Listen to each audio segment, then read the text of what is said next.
विधानसभेमध्ये कामकाज सुरू आहे. आपण थेट तिकडे जाऊया. हक्कभंग आणणार आहे आणि संसदीय कार्यमंत्री काही चुकीचं काम करतायत असा आभास निर्माण करण्याचा प्रयत्न या सभागृहात झाला.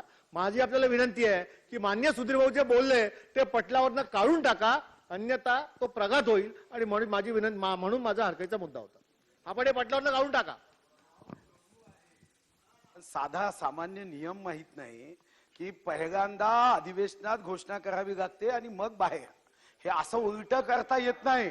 पायानी चालायचं असतं, डोकं खालती करून चालता येत नाही. काय सांगताय संसदीय कार्यमंत्री? अध्यक्ष माझं बोलणं होऊ द्या ना. नाही त्याला सुधीर भाऊंसारखा ज्येष्ठ सदस्य ज्यांनी सभागृहाला मार्गदर्शन करायला पाहिजे असे सदस्य सभागृहाची दिशाभूल करतायत की कुठली बाहेर ना अशी कोणी घोषणा केलेली आहे? कोणी घोषणा केलेली नाही. आपण पत्रकारांच्या माहितीवरती अंदाजावरती सभागृहात येऊन अधिकृत वक्तव्य करताय. हे आपल्यासारख्या ज्येष्ठ सदस्यांनी अशा बातम्या होती. बघा, नियम असा आहे की जो कार्यक्रम आहे तो ऑर्डर ऑफ द डे मध्ये आपण दाखवतो, त्याची घोषणा अध्यक्ष करतात. कार्यक्रम जेव्हा अधिकृत जाहीर होईल त्यावेळेलाच तो अधिकृत कार्यक्रम असेल. आपण असं जर म्हणायला लागलात बाहेरच्या बातम्यांवरती सभागृहात येऊन,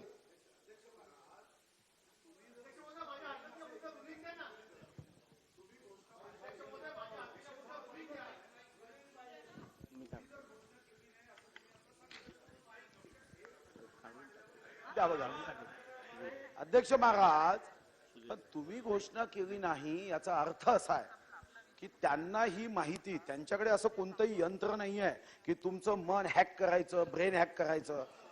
पत्रकारांना ही बातमी आली आहे. ही बातमी तुम्ही दिली नाही तर तुमच्या स्टाफने दिली आहे. तुमच्या स्टाफने दिली नाही तर विधान भवनाच्या स्टाफने दिली की 27-28 ला मतदान होणार आहे. अहो, निवडणुकीचा कार्यक्रम 27 आणि 28 ला मतदान.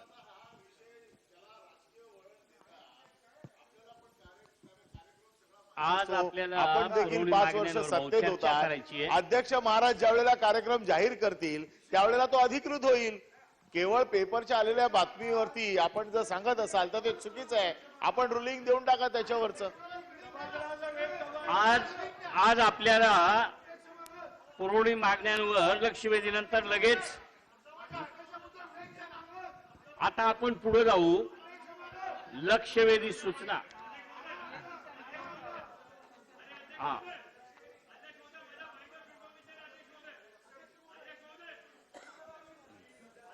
अध्यक्ष महोदय, आता आपण सर्वोच्च न्यायालयाच्या संदर्भातलं काही मंत्री महोदयांना निर्देश दिले. अध्यक्ष महोदय, त्याच सर्वोच्च न्यायालयाच्या निर्णयामध्ये 12 आमदार जे या सभागृहात सस्पेंड झाले आहेत त्यांना अशी सूचना करण्यात आली होती की आपण या ठिकाणी आपलं निलंबन रिकन्सिडर करण्याकरता माननीय अध्यक्षांकडे अर्ज करा. 12 आमदारांनी तशा प्रकारचा अर्ज आपल्याकडे सर्वोच्च न्यायालयाच्या सूचनेप्रमाणे केलाय. उद्या परवा म्हणजे 28 तारखेला सभागृह संपणार आहे. त्याच्या आधी आपण अध्यक्षाची निवडणूक घेऊ इच्छितात, जे काही लक्षात येत आहे.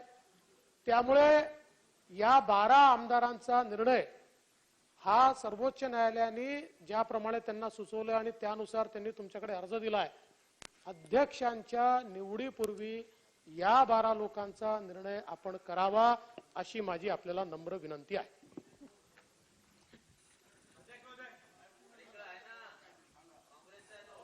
नाही, मी निवेदन वाचतोय.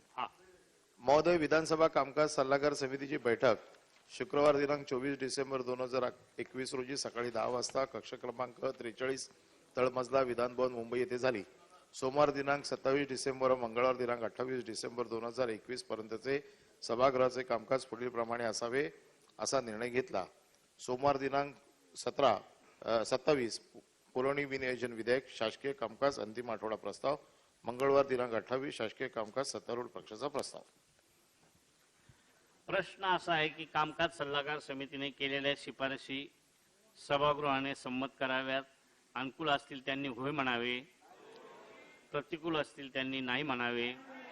होयचे बहुमत आहे, होयचे बहुमत आहे. प्रस्ताव संमत झाला.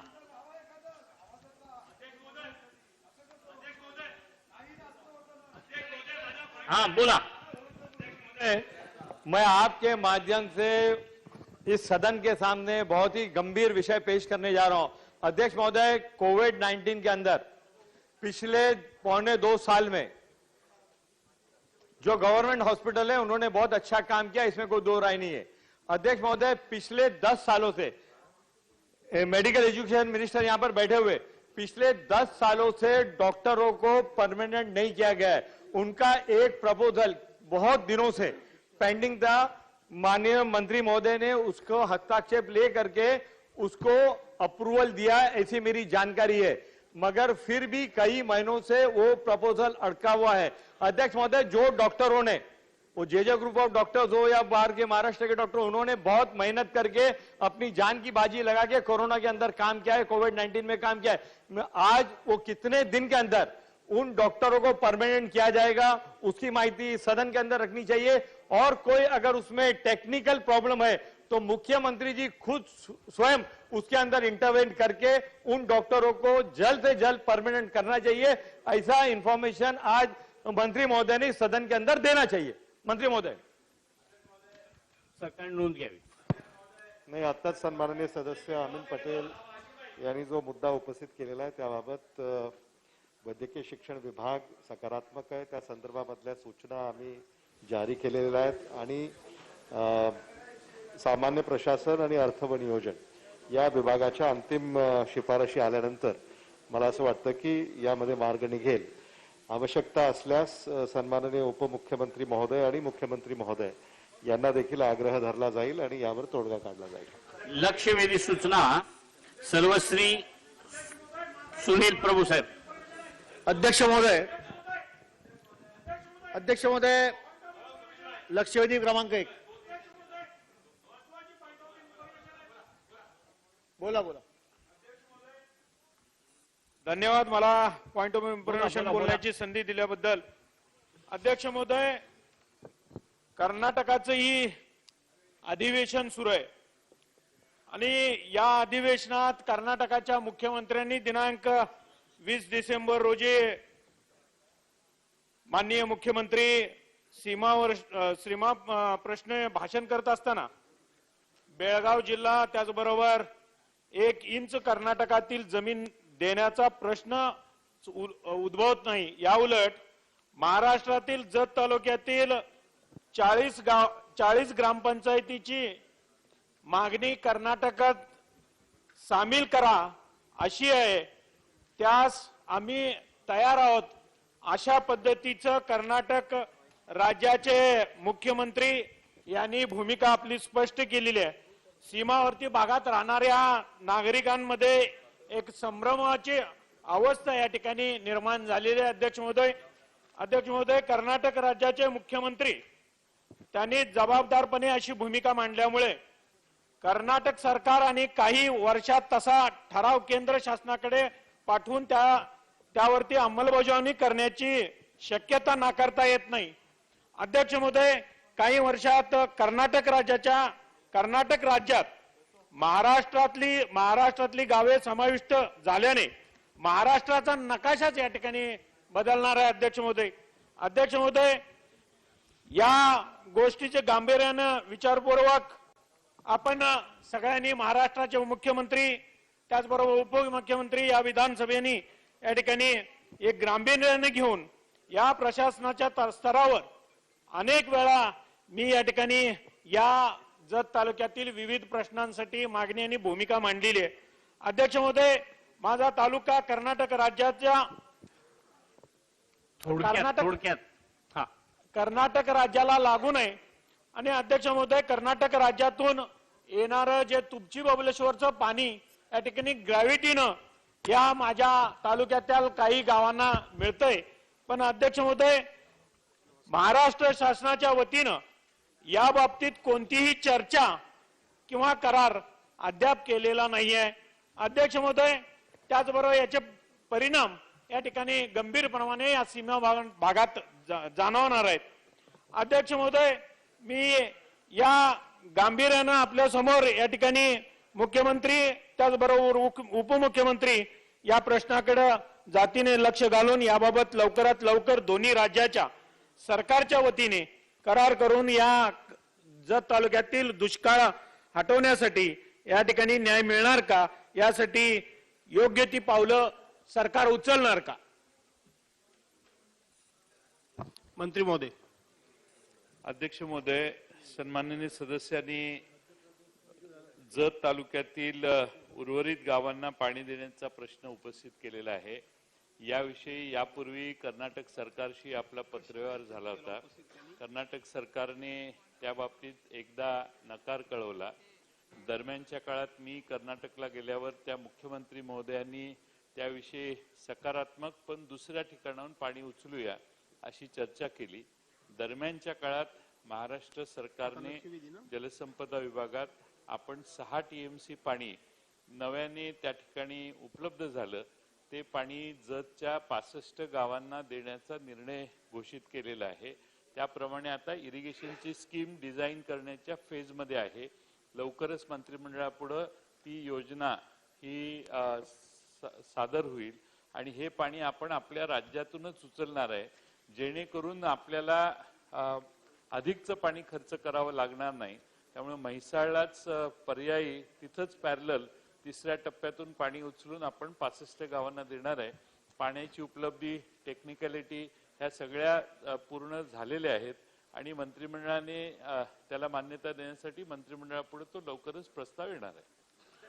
लक्षवेधी. मंत्री महोदय का 2 प्रश्न मांडले त्याच्यामध्ये. एक तर पाण्याचा प्रश्न होता आणि दुसरं त्यांनी सन्माननीय कर्नाटकच्या मुख्यमंत्र्यांचं ते एक विधान मांडलं की 45 गावं आम्ही महाराष्ट्रात इकडे यायला पाहतात वगैरे वगैरे वगैरे. तर असं कुठलं एकही गाव आपल्या सगळं संपूर्ण सभागृहाचं त्याच्यावर एक मत आहे की आपली गावं तर देण्याचा प्रश्न येतच नाही, एकही गाव दिलं जाणार नाही. उलटी आपलीच काही गावं महाजन कमिशनने सुद्धा आपल्याला दिलेली आहेत. काय तर ती गावं जी आहेत ती उलट आपल्याकडे यायला पाहिजे. यासाठी आपल्या सगळ्या सभागृहाचा आणि सभागृहाच्या माध्यमातून शासनाच्या माध्यमातून प्रयत्न सुरू आहेत. सुप्रीम कोर्टात केस आहे, त्यामुळे एकही गाव आपल्या इकडून कर्नाटकात देण्याचा प्रश्नच उद्भवत नाही. काय है अबू इस्मी जी?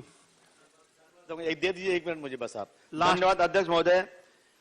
त्रिपुरा में मस्जिदों पर हमले हुए, कुछ वहां आपस में कुछ प्रॉब्लम हुआ जिसकी वजह से महाराष्ट्र में एक बंद का ऐलान किया गया. अध्यक्ष महोदय, अमरावती, मालेगांव, नांदेड़ में बंद के दौरान कुछ आपस में हुआ, लेकिन मालेगांव में क्या हुआ? पॉइंट ऑफ इन्फॉर्मेशन कैसा हो सकता है? सर एक बहुत इंपॉर्टेंट है. इम्पोर्टेंट मैं नहीं बोल रहा सकता, लेकिन आजकल कोई भी उठता है और पॉइंट ऑफ इन्फॉर्मेशन कब लिया? आप बैठिए प्लीज. सर सब लोग मैं आपसे नहीं, मैं उनको समझा रहा हूँ, बोल रहे हैं मेरे. मैं सर आपकी बात बिल्कुल समझ जाऊंगा. मैं आपको बोलने के लिए देता हूं, लेकिन मुझे इस बहाने आप पूरी सभागृह को बताना है की कोणत्याही वेळेला कोणी उठतो आणि पॉइंट ऑफ इन्फॉर्मेशन हा उपस्थित करण्याचा असं एक माध्यम आहे की संपूर्ण त्याचा राज्याच्या किंवा सामाजिक हिताच्या संपूर्ण एकत्रितपणे लगेच काही परिणाम झाला असेल, आजच्या दिवसा काही तात्काळ ताजी घटना काय असेल आणि ती राज्याशी संबंधित असून ताबडतोब सरकारने त्या संदर्भात जर काही निर्णय घ्यायचा असेल त्यालाच पॉइंट ऑफ इन्फॉर्मेशन उपस्थित करण्याचा अधिकार आहे. कोणी उठतो आणि पॉइंट ऑफ इन्फॉर्मेशन या मतदारसंघातली त्या असं नाही आहे. एवढंच मला नम्रपणे नमूद करायचंय, बाकी मला काही बोलायचं नाही. पण आपण 1-अर्ध्या मिनिटात बोला. महोदय, हाउस चलता नहीं है, अपनी बात कहने का अवसर मिलता नहीं है. क्या हो गया कि मालेगांव, अमरावती वगैरह में वहां जब पुलिस से कुछ, जो वहां की जनता से कुछ आपस में कुछ भिड़ंत हो गई, मैं समझता हूं कि अगर किसी ने पत्थर चलाया, किसी ने कुछ किया तो उस पर सही केस होना चाहिए. परंतु लोगों के ऊपर 307 का केस लगा और कोई ऐसा वहां पर मामला नहीं हुआ है कि अटेम्प्ट टू मर्डर जैसा केस लगाया जाए. बहुत सारे गंभीर केसेस लगा करके, और इवन मालेगांव में क्या हुआ है कि 5-5 पुलिस स्टेशन. अधिवेशनाचा 3रा दिवस. यावेळी विधानसभेत भाजपच्या 12 आमदारांबाबत अध्यक्ष निवडी संदर्भात बाहेर वृत्तपत्रात माहिती येते असं मुनगंटीवार म्हणाले.